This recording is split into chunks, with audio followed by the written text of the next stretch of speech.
There's an ancient Christian tradition that talks about how each of us has a particular song to sing, a message to deliver, or a gift of love to bestow.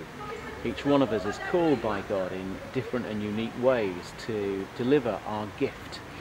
This part of the website is all about that, all about how you might want to consider further what it is that God might be calling you on to. What is the song that you in particular have to sing? The message that you are called upon to deliver in your unique particularity, the gift of love that is yours alone to bestow.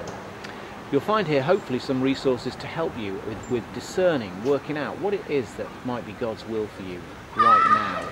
And also, if you're working in this area as clergy or as ministers, you might want to use this website as a resource to help you to discuss with others what it is that God might be calling them on to. It's all about what it is that God is calling us to, not whether God is calling us, because God is calling all of us as baptized people of God, to follow Him. But for each of us, there's a further question: what exactly will that call look like in the future for me?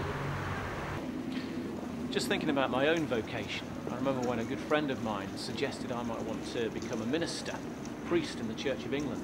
I was quite shocked at the suggestion and quite dismissive at the time. But over time, I remember that it began to drip, drip, drip and nag at me until I had to begin to take it a little bit more seriously and take it further and discuss with other friends and wise counsellors whether there was some mileage in this. I remember also being both excited and intimidated at the prospect. And in addition to all of this, I felt compelled to take it further. So if those are some of the emotions that you're running with as you consider what it is you might be called to by God, then I'd suggest that that doesn't mean that the calling is inauthentic. If anything, those feelings of excitement, of fear, of trepidation, but also of compulsion, they all might be part and parcel of what it is to have an authentic vocation, or at least a vocation which you need to take seriously and consider testing with reference to good friends and perhaps the church at large. For me, 15 years into a calling to youth work, there's always been a sense that I'm following through what I'm supposed to be doing. So in the hardest times, there's always an understanding that I was called into youth work in York when I was 18 or so, and that's always been there. Sometimes it doesn't feel like it fits, but for me there's been an overwhelming sense that this is what I was ordained to do, to be a youth worker and a director of youth work within the Church of England. Somehow it just fits and feels right.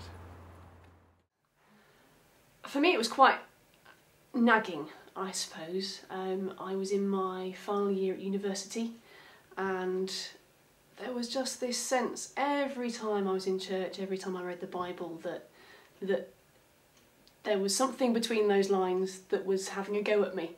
And I mentioned it to a few friends, just on the quiet, and then decided it was a really bad idea, that this was a far too kind of sensible, grown-up job for someone like me to do. So I decided to keep it very, very quiet. And I then had that very strange experience that the more I tried to keep this a secret, the more it seemed that God wanted everybody in the world to know. So I tried very hard to ignore it, tried very hard to do other things, but I couldn't. Nothing I did quite fitted. And so eventually I thought, well, the only way to make this leave me alone properly is to prove to God that God's wrong and that I'm not at all suited to do this job. So I went through the selection process, and the further along the journey I went, the more I thought, well, actually there might be something to this, and got through to selection conference and suddenly realised that I actually really wanted to do what I felt God was calling me to do, and really did care what the selectors might say, and thankfully was recommended for training. And when I got to college, realised that I was in exactly the right place, knew that I was finally doing what I felt I'd been created for, if you like. And since then have never regretted it.